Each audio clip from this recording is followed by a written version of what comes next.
Today's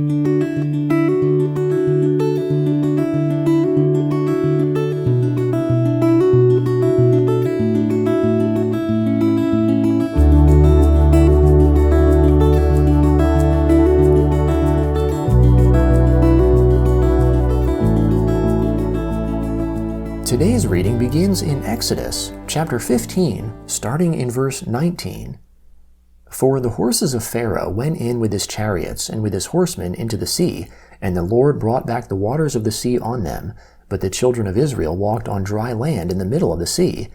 Miriam the prophetess, the sister of Aaron, took a tambourine in her hand, and all the women went out after her with tambourines and with dances.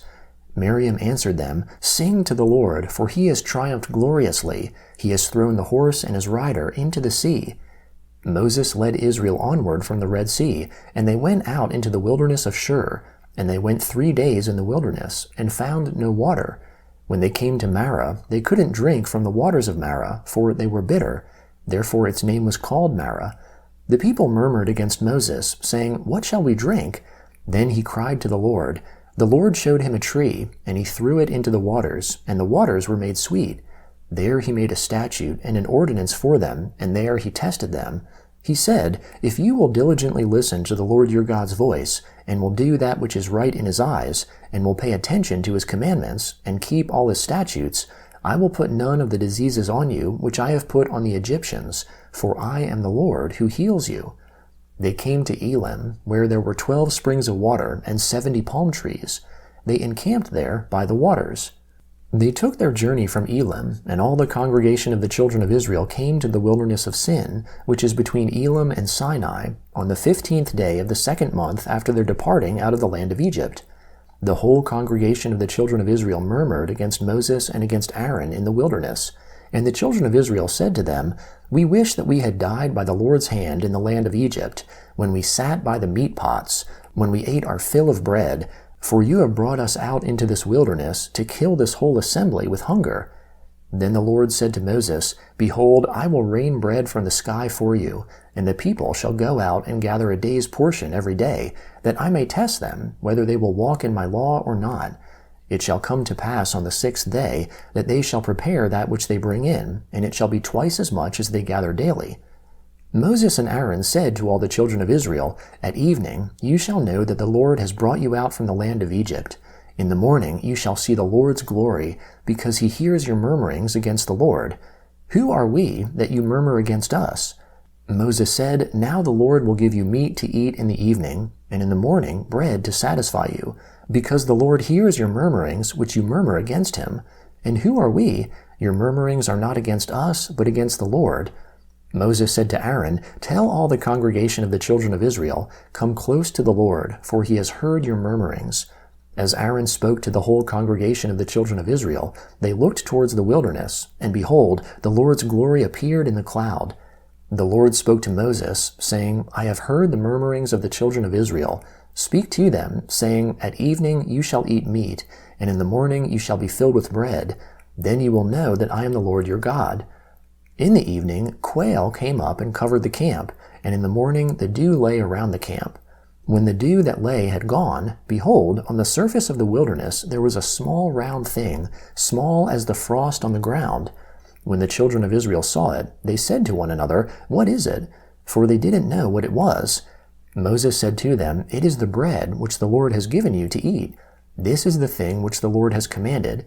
Gather of it every one according to his eating, an omer a head. According to the number of your persons, you shall take it, every man for those who are in his tent. The children of Israel did so, and some gathered more, some less.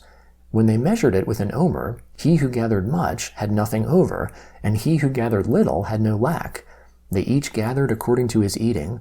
Moses said to them, Let no one leave of it until the morning. Notwithstanding, they didn't listen to Moses, but some of them left of it until the morning, so it bred worms and became foul, and Moses was angry with them. They gathered it morning by morning, every one according to his eating. When the sun grew hot, it melted. On the 6th day they gathered twice as much bread, 2 omers for each one, and all the rulers of the congregation came and told Moses. He said to them, This is that which the Lord has spoken. Tomorrow is a solemn rest, a holy Sabbath to the Lord. Bake that which you want to bake, and boil that which you want to boil, and all that remains over lay up for yourselves to be kept until the morning. They laid it up until the morning, as Moses ordered, and it didn't become foul, and there were no worms in it. Moses said, Eat that today, for today is a Sabbath to the Lord. Today you shall not find it in the field. 6 days you shall gather it, but on the 7th day is the Sabbath. In it there shall be none. On the 7th day some of the people went out to gather, and they found none. The Lord said to Moses, How long do you refuse to keep my commandments and my laws? Behold, because the Lord has given you the Sabbath, therefore he gives you on the 6th day the bread of 2 days. Everyone stay in his place. Let no one go out of his place on the 7th day. So the people rested on the 7th day. The house of Israel called its name Manna, and it was like coriander seed, white, and its taste was like wafers with honey. Moses said, This is the thing which the Lord has commanded. Let an omer full of it be kept throughout your generations, that they may see the bread with which I fed you in the wilderness, when I brought you out of the land of Egypt. Moses said to Aaron, Take a pot, and put an omer full of manna in it, and lay it up before the Lord, to be kept throughout your generations. As the Lord commanded Moses, so Aaron laid it up before the testimony, to be kept. The children of Israel ate the manna 40 years, until they came to an inhabited land. They ate the manna until they came to the borders of the land of Canaan. Now an omer is 1/10 of an ephah.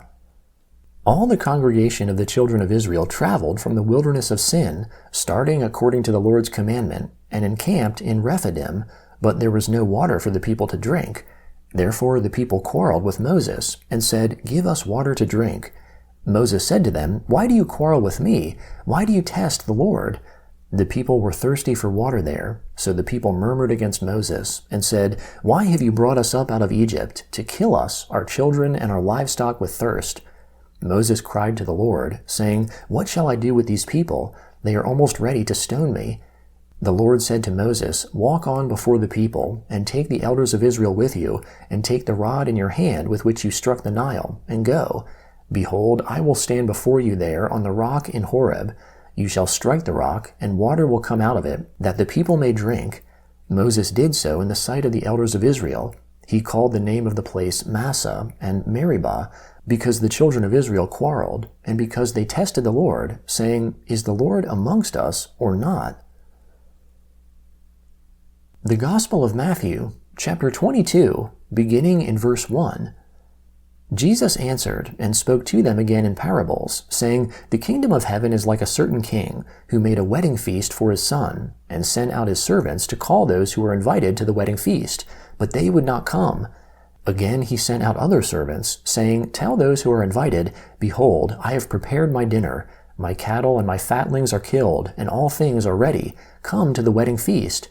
But they made light of it, and went their ways, one to his own farm, another to his merchandise, and the rest grabbed his servants, treated them shamefully, and killed them. When the king heard that, he was angry, and sent his armies, destroyed those murderers, and burned their city. Then he said to his servants, The wedding is ready, but those who were invited weren't worthy. Go therefore to the intersections of the highways, and as many as you may find, invite to the wedding feast. Those servants went out into the highways, and gathered together as many as they found, both bad and good. The wedding was filled with guests. But when the king came in to see the guests, he saw there a man who didn't have on wedding clothing. And he said to him, Friend, how did you come in here not wearing wedding clothing? He was speechless.